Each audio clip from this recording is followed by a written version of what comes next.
الو الو مرحبا عمو. انتوا حد بتطلع علينا. الو مرحبا. بعدين بتطلع علينا. الدبابة جنبك. انتوا متخبيين؟ في السيارة احنا جنبينا الدبابة. انتوا جوا السيارة؟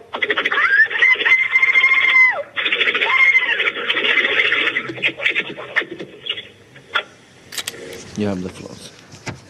Mr. President, we thank you for convening this meeting at this critical time.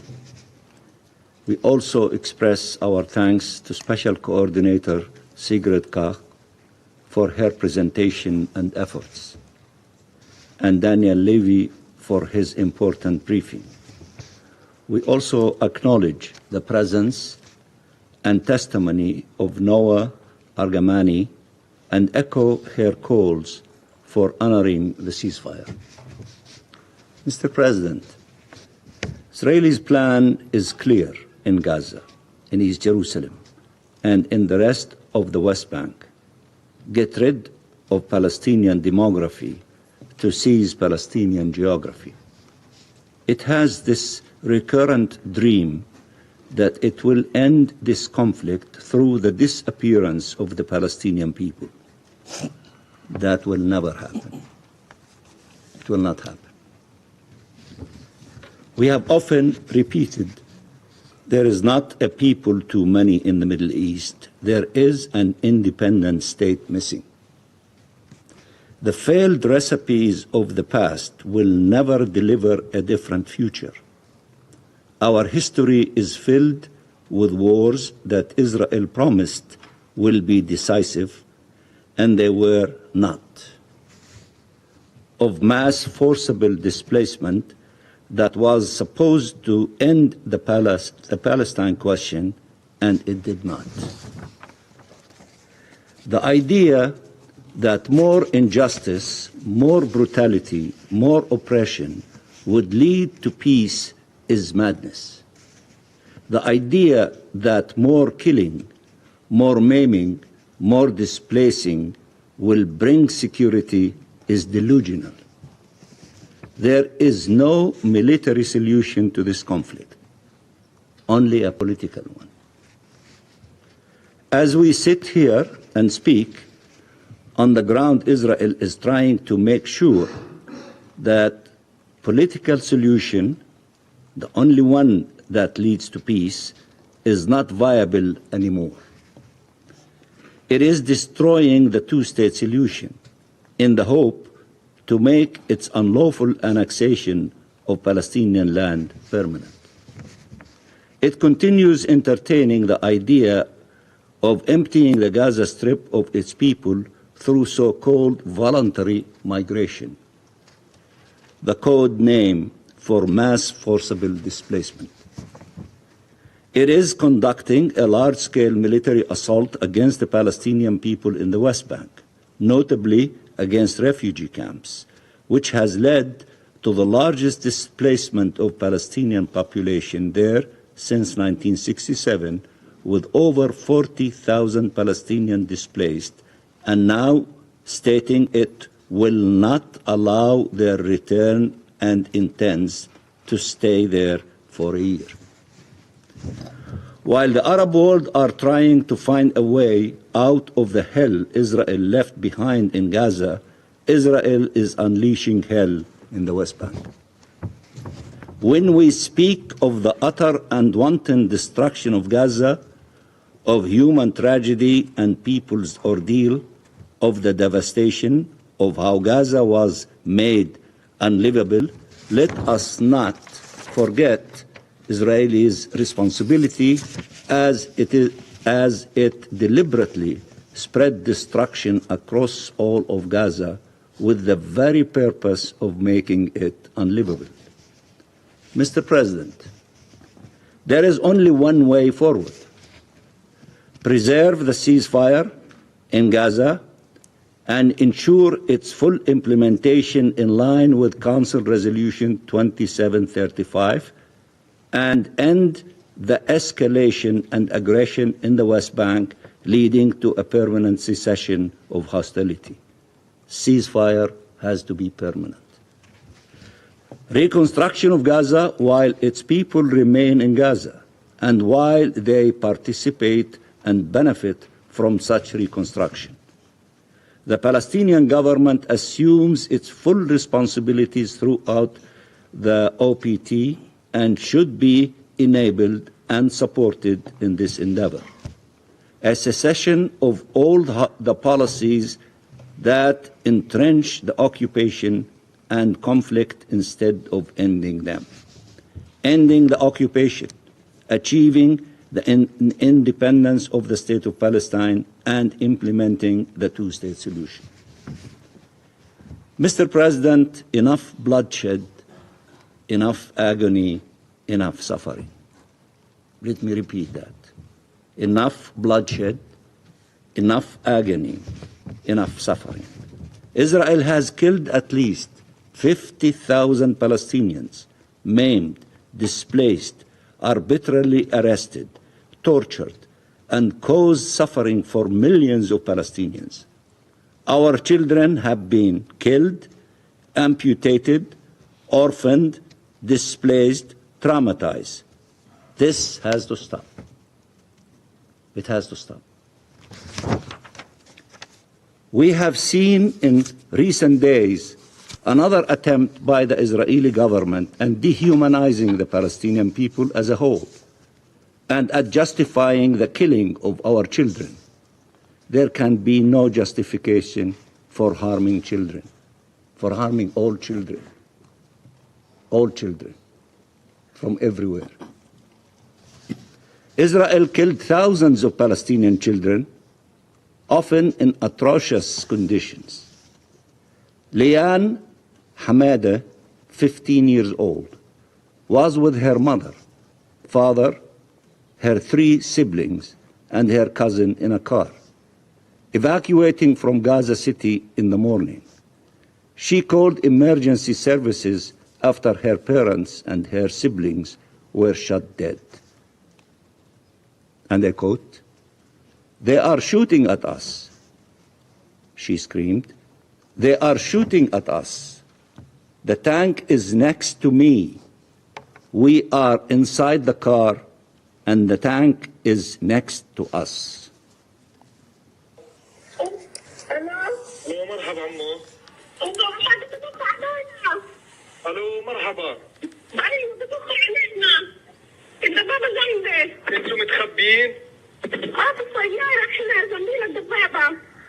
انتوا جوا السيارة؟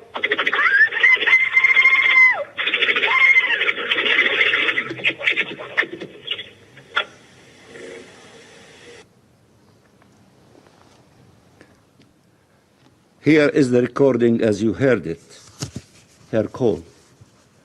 After this salvo of bullets, Liane went quiet.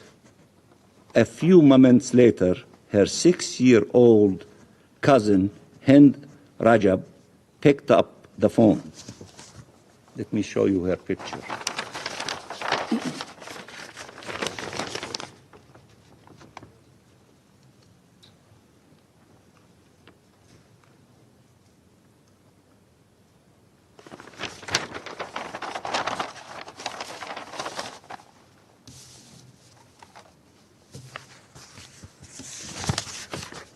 She said to the dispatcher,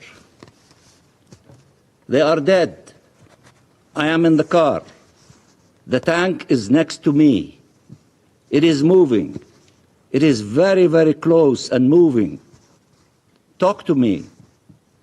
When someone can you hang up? Please come take me, please. It's almost night. The night is approaching. I am scared. Please come, take me." Listen to the voice of Hind Rajab and imagine her agony and the agony of her family and of thousands upon thousands of Palestinian families. ميتين؟ وهم هلا بعد بالسيارة؟ هذه جنبية. الدبابة وين؟ جنبية. دبابة جنبكم؟ عم تتحرك ولا واقفة؟ نزل حدا منها؟ هي بتتحرك. تتحرك؟ طيب هي بتتحرك جنب السيارة ولا هي جاي من ورا السيارة أو من قدام السيارة؟ من قدام السيارة. هي جاية عليكي من قدام السيارة الدبابة؟ قريب كتير؟ كتير. وعم تمشي؟ ما بدنا نخاف. ولكي معي. أنا معك يا عمري. أنا معك. أنا معك ليجي حدا ياخدك، ما بدي أسيبك لحالك. لما يجي حدا بتفصل بيان. إيه؟ لما يجي حدا يكون غير بتفصلي. لا أنا بدمني معاكي. I will stay with you to make sure you're okay. إيش يا عمري؟ Stay with me, stay with me. Oh, sweetheart, I'm here with you. I will not leave you alone. إيه؟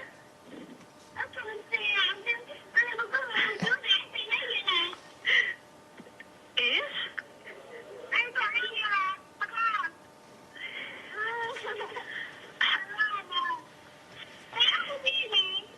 Come, take me.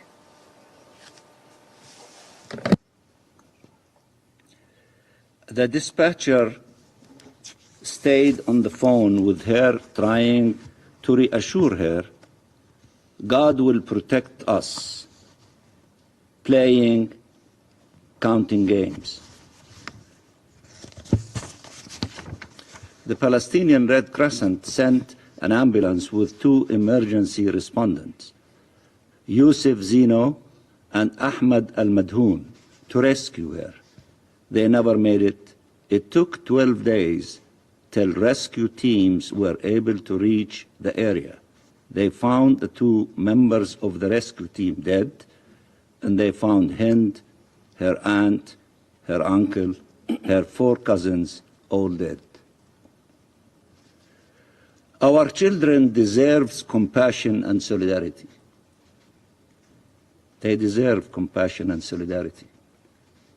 They are born into a terrible reality, and one generation after another fall victim to it. They are not less deserving of your outrage for their killing and their inhumane treatment. All families are entitled to dignified burial of their loved ones, all of them. And as you assert this principle, remember the images of Palestinian mothers and fathers collecting what remained of the bodies of their children in plastic bags, or carrying their corpses while being displaced for miles. Remember the thousands that remained under the rubble because we were not allowed to rescue them. Remember the hundreds of Palestinians' corpses still detained by Israel. When Israel decides to delay the release of hundreds of prisoners, including women and children, that is collective punishment. Israel has abducted thousands of civilians, and they were subjected to inhumane treatment and then released or disappeared. Did you see the images of our released prisoners? Often starved, with marks and scars on their bodies. Did you know Israel subjected them to beating before their release, or to humiliating and degrading treatment, and makes them wear clothes with provocative slogans on them and film them? Or these images never made it to you?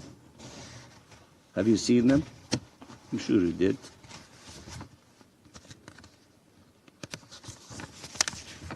Israel considers these kinds of actions, all these actions, as normal and justified.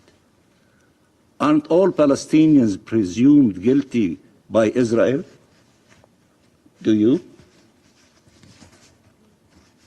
As my friend from Algeria said, no double standards.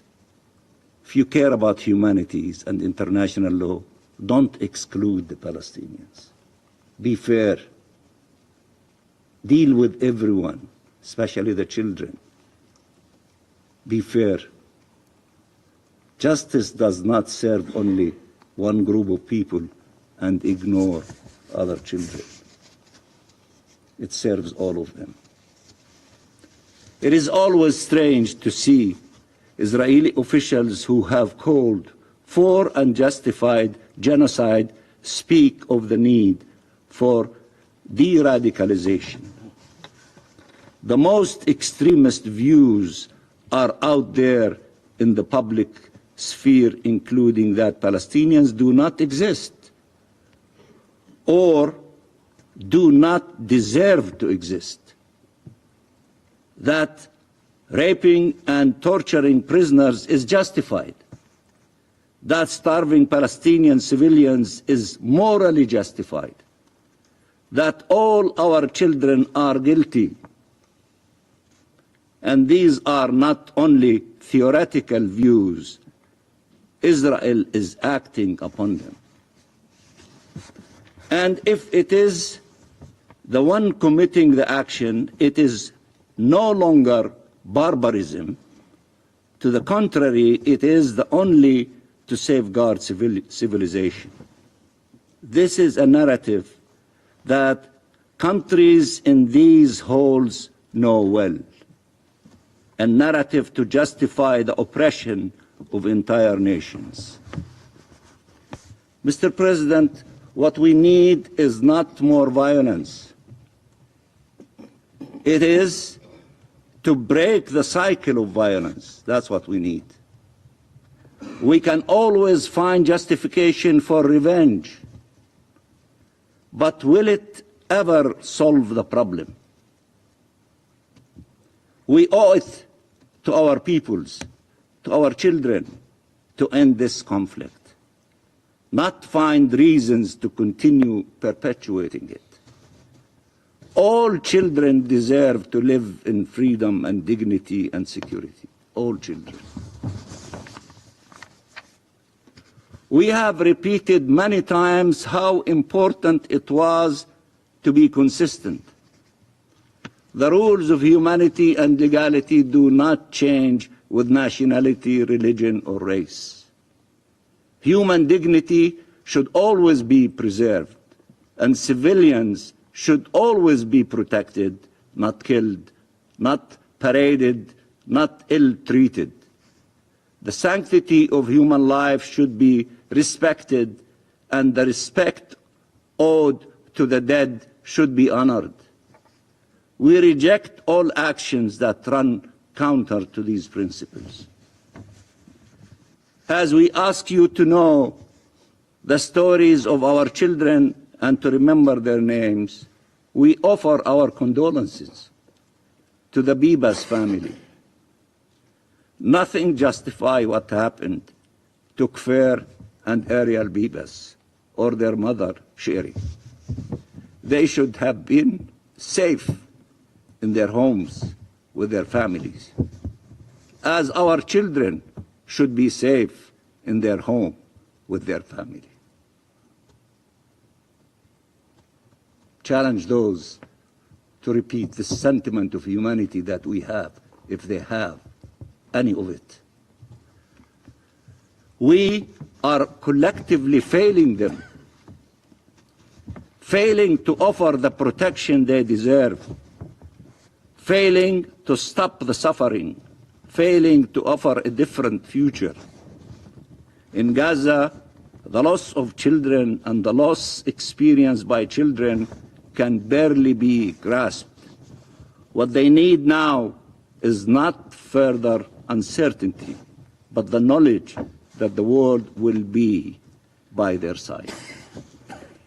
Mr. President, we said from the first day this assault will be against the Palestinian people as a whole. through indiscriminate killing and wanton destruction. We said only a ceasefire can allow Palestinian and Israeli families to be reunited in life, can allow to put an end to the mass starvation of Palestinians, can allow to stop the effort for their forcible displacement. We said that Israel's goal was the remains annexation, and that after Gaza, Israel will intensify its assault on the West Bank. How many hostages were released in military actions, and how many hundreds of Palestinians have perished in these military attacks that were supposed to rescue the hostages but led to the death of many of them? And how many hostages have been released through ceasefire agreements? Ceasefire works. Ceasefire saves lives. For the U.S., the conclusion of this agreement and its implementation is about the hostages. But for Israel, was it? The next few days yet again test its true priorities. Will they destroy the ceasefire and resume fighting? Or will all of us make the ceasefire permanent to save lives? Mr. President, the fate of our people is not to be killed and be displaced and be occupied and oppressed. No people would accept such a fate. Help us to demonstrate to our people that there is a peaceful path that leads to freedom and justice and peace. Palestinians and Israelis are not destined to be eternally at war. Peace is possible. Peace is possible. And after all this suffering, peace is indispensable. It is indispensable. It is imperative. We need it. Blessed are the peacemakers, for they shall be called children of God. Thank you. I thank the permanent observer of the Observer State of Palestine for his statement, and I'll give the floor to the representative of Israel. Thank you, Mr. President. And thank you, Special Coordinator Kach, for your briefing. Today marks a historic and deeply emotional moment. For the first time, a freed hostage has shared her story before this council. Noa Argamani is not just a witness or a victim of Hamas's cruelty, she is a survivor. With unimaginable bravery and dignity, she has endured the unthinkable and emerged to speak for those who still cannot. Noa, we are honored by your presence, and we are praying every day for the safe return of your partner, Avinatan Or, and the 62 other hostages who remain in captivity. Noa, we thank you. We thank you for your courage, for your voice, and for speaking here today for those who cannot. But Noa should not have to be here today. She should not have to relive her trauma before this council, nor should she have to remind the world of what Hamas is. And yet, here she is, because for months, so many around the world and on this council have chosen to look away. Colleagues, it is time to finally pass a resolution here in this room to unequivocally condemn Hamas and designate it as a terrorist organization. It should have happened 16 months ago. I appreciated your words, Mr. Mansour, about the Bivas family, but still, you are not capable of saying the word Hamas in your speeches. You are ignoring it. in order to move forward, you have to acknowledge that Hamas will not be part of the equation. If they will be there, all your wishes will be lost. After Noah's testimony, I'm not sure how anyone in this room could possibly object to such a resolution. We have heard many times in this chamber doubts raised about our determination efforts. I am sure we will hear it again. However, there is no longer any need to justify why Hamas must be eradicated. The truth is undeniable. Hamas is a terrorist organization that slaughters, tortures, and kidnaps civilians. So Israel will continue to act. We will not be deterred. We will eliminate Hamas. Believe me when I say it. We will bring our people home, and we will secure the safety and future of Israel.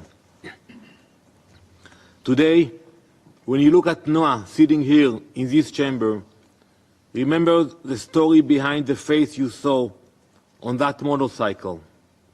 Remember the months she spent hidden from the world. Remember Yossi Sharabi and Itai Svirsky, who died beside her. Remember Avinatan Or, who still waits in the dark to be brought into the light. This is not simply Noah's story. It is a story of every hostage and every family shattered by Hamas's terror. It is a story that will not end until each one of them is back home. The question now is whether this council will help write that ending or continue to look away. For months, Hamas has psychologically tortured and toyed with families desperate for answers. They have released hostage lists at last possible moment, forcing families into a cycle of unbearable uncertainty. They refuse to provide the Red Cross with access to the captives, leaving parents to go to sleep each night not knowing whether their children are dead or alive. And worst of all, they have played with the hostages themselves. You have heard, Noah, forcing them into their despicable theater of cruelty.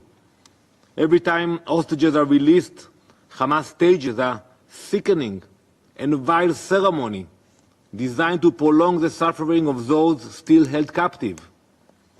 Just this past Saturday, those monsters forced Eviatar David and Guy Gilboa Dalal to watch one of these ceremonies from inside a van that brought them to the site. As they pleaded for their own release, their captors took every opportunity to prolong their sufferings. It is not a political strategy. It is a calculated, sadistic manipulation of human suffering. Nowhere has the cruelty been more evident than with the Bibas family. For over 500 days, Israelis and so many around the world, and many of you, have asked yourselves the same question. Is the Bibas family still alive? Those two beautiful boys? Now we know the answer. Hamas didn't just murder Ariel and Kfir. They slaughtered them in the most deprived way imaginable. They didn't shoot Kfir. They didn't shoot Ariel. They killed them with their bare hands.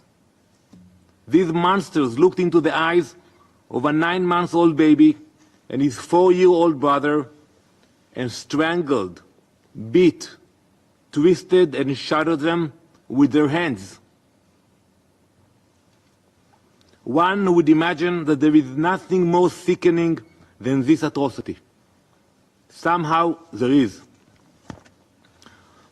To hide their crime, they mutilated their tiny bodies to make it seem as though they died in an airstrike. This is Hamas. This is who they are in their souls. Child murderers, butchers. And still, this council hesitates. Still, we hear statements that draw a parallel between Israel and Hamas, as though this is a symmetrical conflict. It's not. On one side, there are families holding on to hope. On the other side, there is an organization that murders infants and holds onto their bodies until it serves a political and propaganda purpose. Believe me, no matter what happens, our commitment to freeing all the hostages and completely eradicating Hamas is unshakable. We have heard endless discussions about humanitarian efforts in Gaza.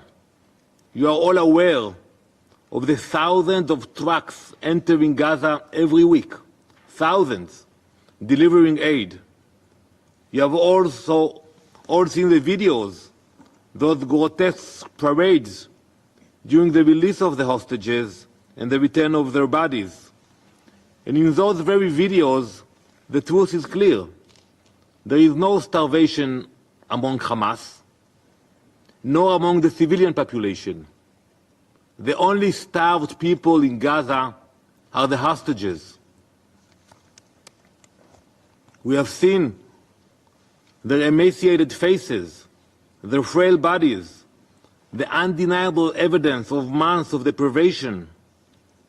However, unimaginable suffering is clearly not worth the time of many on this council. Mr. President, tomorrow we will bury the bodies of Ariel, Kfir, and Shiri Bibas. Yarden Bibas' family is gone. The nation of Israel will come to a stop. We will escort the bodies of Ariel, Kfir, and Shiri to their final resting places. For months, Yarden endured unimaginable agony, unsure if his wife and children were alive, all while suffering in Hamas's hands. Now, thanks God, he is back in Israel, but his torment continues. Instead of captivity, he faces an unbearable silence. Where his wife and children should be, there is nothing. Hamas has lost any right or chance to be involved in the future of Gaza. The world has seen, through the story of Noah Argamani, the stories of Kfir and Ariel Bivas, and the stories of countless others, the extent of their cruelty. For the sake of the hostages, their families, and all those who truly seek peace, in this room, in Israel, in Gaza, it is time to let go of past conceptions. It is time to think beyond the frameworks of the past and build a new reality, one where terrorists do not hold entire communities hostage and where life is sacred once more. The path forward requires courage and imagination, out-of-the-box thinking, free of past conceptions and status quos. It also requires the Council to stand united against Hamas's tactics of terror and manipulation. To be able to build a better future, you must lay a solid foundation, a moral foundation. There is no avoiding the fact that this foundation requires a basic resolution condemning Hamas for their atrocities. I will not drop this issue. I will continue to remind you of your failing until it is finally corrected. Thank you, Mr. President. Do you want to watch more videos like this one? If yes, subscribe to our channel and press the bell icon next to it. We have decided to bring videos on something nobody talks about: African politics, the economy, and increasing power. Thanks for watching, and until the next video, stay tuned. Tell us what you think in the comment section. Like and share the video, and subscribe so that you don't miss any of our African videos. It's the best way to support us.